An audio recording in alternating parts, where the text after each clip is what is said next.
E se amanhã o padre disser uma coisa no sermão e na semana seguinte disser o oposto, qual dos dois é a fé católica? E se um influencer jurar, Deus revelou, e outro responder, isso é heresia, quem decide? Porque do jeito que muita gente vive hoje, parece que a igreja funciona como um feed. A verdade muda conforme a voz mais alta, o corte mais viral, o tom mais urgente. Só que isso é falso. E se você não perceber isso, você vai continuar perdendo tempo, paz e clareza numa guerra religiosa semanal. Hoje eu vou te entregar uma chave de leitura, um método, uma régua, para você parar de ser refém de polêmicas e começar a julgar tudo com critério católico. E eu já aviso, o que você vai entender aqui separa a fé católica de religião de opinião e te protege de dois golpes. O golpe do Deus mandou dizer e o golpe do nada é certo na igreja. Bem-vindo à série 1, o método católico, como a fé é guardada e transmitida. A proposta dessa série é simples e ao mesmo tempo explosiva. Te dar a chave de leitura para entender por que a igreja não é a opinião do padre do dia, nem moda teológica, nem revelação de internet. A igreja tem um sistema de governança espiritual,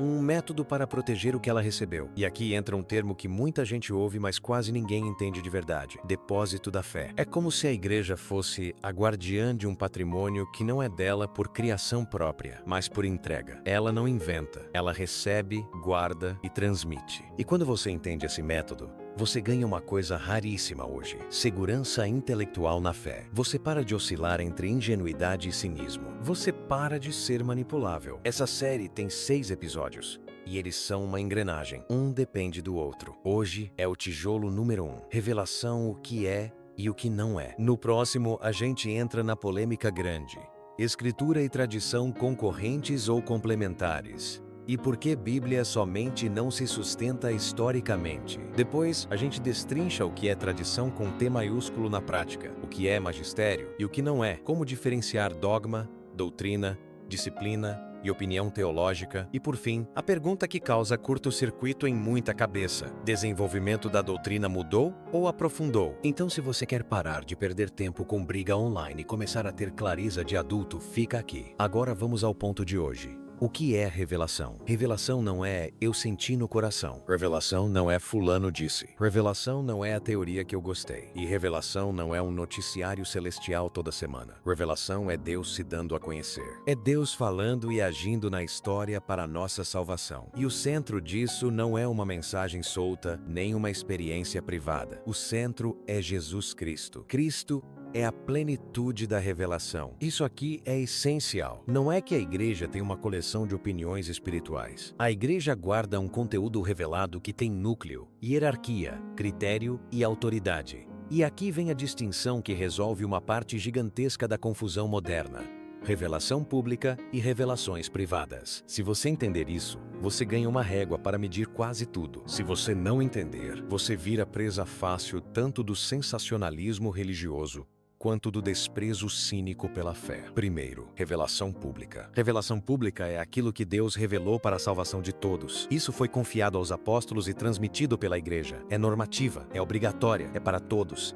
É regra de fé. É o padrão pelo qual todo o resto é julgado. E aqui entra uma frase que, quando a pessoa ouve pela primeira vez, dá choque: a revelação pública está encerrada. Presta atenção no que isso significa e no que isso não significa. Isso não significa que Deus parou de agir. Não significa que o Espírito Santo ficou mudo. Não significa que não existam graças, conversões, milagres e providências. Significa uma coisa muito específica: não existe nova doutrina do céu depois da plenitude da revelação em Cristo e do testemunho apostólico. Não existe atualização do Evangelho. Não existe versão 2 da fé. A igreja pode aprofundar, explicar, proteger, definir com mais precisão, mas não pode receber um pacote novo que mude o conteúdo do depósito da fé. Agora vem o segundo termo: revelações privadas. E aqui é onde a maioria das brigas começa, porque muita gente mistura as duas coisas e cria um caos. Revelações privadas incluem aparições, locuções, mensagens, devoções específicas, experiências místicas, pessoais, e sim, a igreja pode reconhecer algumas como dignas de crédito. Mas isso é completamente diferente de dizer: isso faz parte do núcleo obrigatório da fé. Revelações revelações privadas, mesmo quando reconhecidas, não são um novo capítulo do Evangelho. Elas podem ser um auxílio pastoral, um empurrão para viver melhor algo que já está na fé. Elas podem apontar para o que a igreja já crê, mas elas não comandam a fé como se fossem dogma. E agora eu vou te dizer uma frase que causa polêmica, mas é libertadora. Você pode ser um católico fiel sem seguir nenhuma revelação privada. Isso não é desprezo por devoções. Isso é colocar as coisas no lugar certo. Porque se você confunde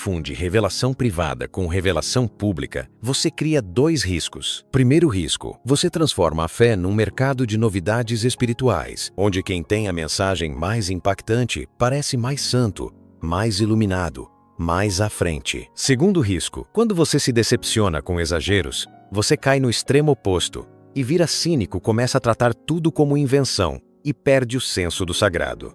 Por que essa confusão explodiu agora? Porque o ambiente digital recompensa a autoridade do impacto. Quem fala mais urgente ganha clique. Quem fala mais alarmista ganha retenção. Quem cria medo e sensação de exclusividade cria dependência. A lógica do algoritmo não premia discernimento, premia excitação. E aí nasce o atalho perigoso. A pessoa diz, Deus me revelou, e tenta pular todas as mediações, discernimento, teologia, direção espiritual, autoridade da igreja e assume uma posição de poder. É uma estratégia de persuasão. Se eu coloco Deus como carimbo do meu discurso, eu tento bloquear a crítica. Só que isso cobra caro. Confunde emoção com verdade. Cria panelas espirituais. Transforma católicos em torcidas. Enfraquece a confiança na igreja e destrói a paz interior. Então, como você se protege sem virar frio, sem virar cínico e sem virar ingênuo? Eu vou te dar 3 filtros práticos. Um checklist simples, mas poderoso, que você pode aplicar toda vez que aparecer uma mensagem,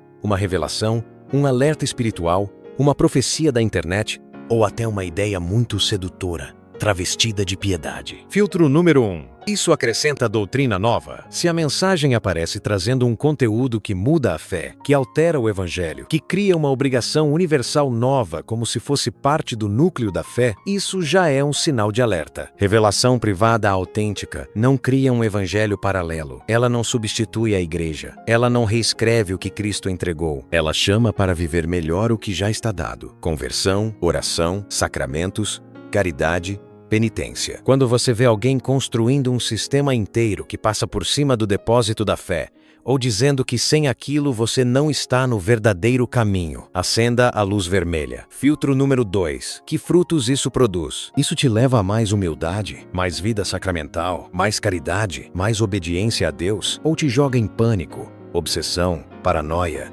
superioridade espiritual e guerra? Porque aqui tem um ponto psicológico e espiritual muito sério. Muita gente confunde adrenalina com unção, confunde ansiedade com zelo, confunde medo com vigilância. E Deus não precisa te informar destruindo tua razão. A graça eleva a natureza, não humilha a inteligência. O Espírito Santo forma santos, não fanáticos. Filtro número 3. Qual é a postura diante da igreja? Esse filtro é decisivo. Quando uma suposta revelação começa a produzir desprezo por bispos, desprezo pelo Papa, desprezo pelo magistério, e cria uma narrativa de os iluminados contra os cegos, os puros contra os vendidos, os escolhidos contra a massa, isso não tem o perfume do Evangelho. A fé católica é católica justamente porque é comunhão. Cristo e sua igreja. Não é eu e minhas mensagens, não é meu grupo e nossos segredos, não é meu profeta favorito e a nossa bolha. A verdadeira espiritualidade gera unidade na verdade, não tribalismo. Agora, cuidado com o outro extremo. Dizer que revelações privadas não são obrigatórias não significa dizer que devoções são inúteis. Não significa dizer que não existem graças especiais, nem que tudo é igual. Muitas devoções foram remédios pastorais em épocas de crise. Ajudaram o povo de Deus a viver o Evangelho com mais intensidade. Só que elas precisam ficar no lugar certo, como auxílio, não como constituição da fé. E aqui eu vou abrir um loop proposital. No episódio 3, a gente vai separar com precisão o que é tradição, com T maiúsculo, a memória viva da igreja, do que é costume, prática local, devoção legítima e disciplina. Porque muita confusão nasce justamente de colocar tudo no mesmo saco. Então vamos fechar o episódio 1 com uma régua memorável. Se você guardar isso, você vai economizar anos de confusão. Primeiro, revelação pública é o núcleo obrigatório da fé normativa e para todos. Segundo, a revelação pública está encerrada, não existe atualização doutrinária por mensagens. Terceiro, revelações privadas podem ajudar, mas não comandam a fé e não obrigam todos. Quarto, tudo deve ser medido pelo depósito da fé, pelos frutos e pela comunhão com a igreja. E agora a frase âncora que eu quero que você leve para a vida. A fé não é opinião, é depósito. Se você entendeu isso, você se libertou de 2 golpes. O primeiro golpe é o do sensacionalismo. Deus mandou dizer, último aviso, se você não fizer isso, você está fora. O segundo golpe é o do cinismo. Nada é certo, cada padre inventa, a igreja muda conforme o humor. Não, existe método, existe estrutura, existe critério. Existe um caminho católico de guardar e transmitir o que foi recebido. E agora, eu vou te pedir algo com motivação real. Se inscreve.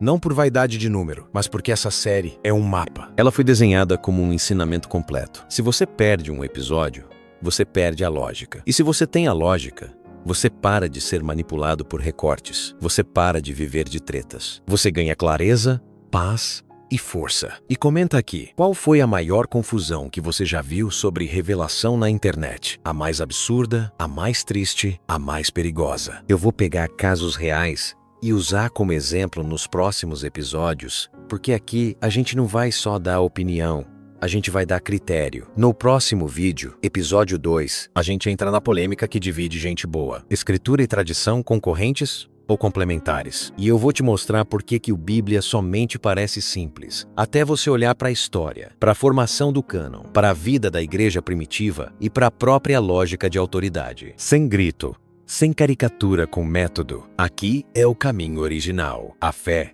não é opinião, é herança. E você acabou de receber a primeira chave.